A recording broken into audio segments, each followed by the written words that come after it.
Happy Friday, everybody. Jay Brown, Country Club president. It doesn't seem like that long ago I was talking about winding down the season this spring, and here we are in October ramping up again. Debbie and I took a really great trip this summer in our RV, and I'll just say that we saw some great country, but nothing as fabulous as that view behind me. As we came down Dynamite, saw Four Peaks, it was just a great reminder of where we live. As we do enter the busy season, there's a lot of change happening at the club, and anytime I use the C word, I'm reminded of something Henry Ford said a number of years ago: change is certain, progress is not. But I'm happy to report we've got a lot of progress going on. Dan mentioned Quail 6 and 7 and that work that went on in September. I want to thank Dan and Robin Walton for all the work that they did to get that done. The really exciting project kicking off this week is the restroom remodel. And our goal is to get as much of that done as we can while the courses are closed for overseed. If not, we'll have porta potties out there, but we think it's going to be a reasonably quick project. And I do want to thank Pat Strand and Scott and Judy Mosby and Shelley Essie from the Troon team for the work that they all did to bring that to fruition. The change I noticed the most is the vibe in the clubhouse.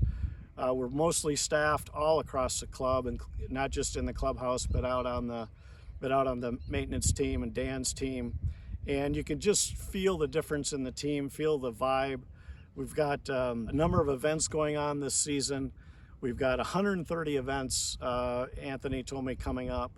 And many of those, over about half of those, are open for social members, which is really exciting. And if you have been attending or seeing the event called Good Times Roll that's happened for now 3 weeks, I learned that half of those members that attended were social members, and we just love to see the community coming together in that way.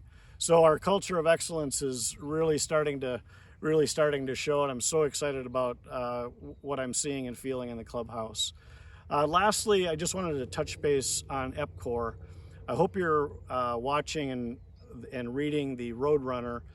Kevin Waring, president of the HOA, has done a great job of outlining what's happening with EPCOR and various regulatory issues with water, and also a rate case coming up next year, which is where rates will be determined for our cost of water.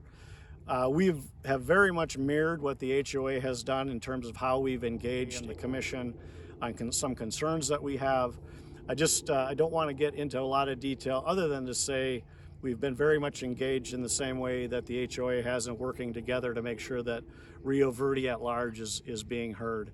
We also had our attorney that helps us with water issues attend our September board meeting, and we talked mostly about water supply and water quality, and we came out of that feeling very good about that side of the issue, and that our water supply is going to be adequate as we go forward.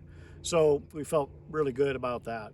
So that's all for today. I certainly I'm certain that the members that toughed it out this summer are glad for the cool temperatures. Those of you back in the Midwest and other parts of the country, I did hear it snowed in Wisconsin and Minnesota, so I would suggest you get back to Rio Verde. So hope you all have a great weekend, and I'll see you around the clubhouse.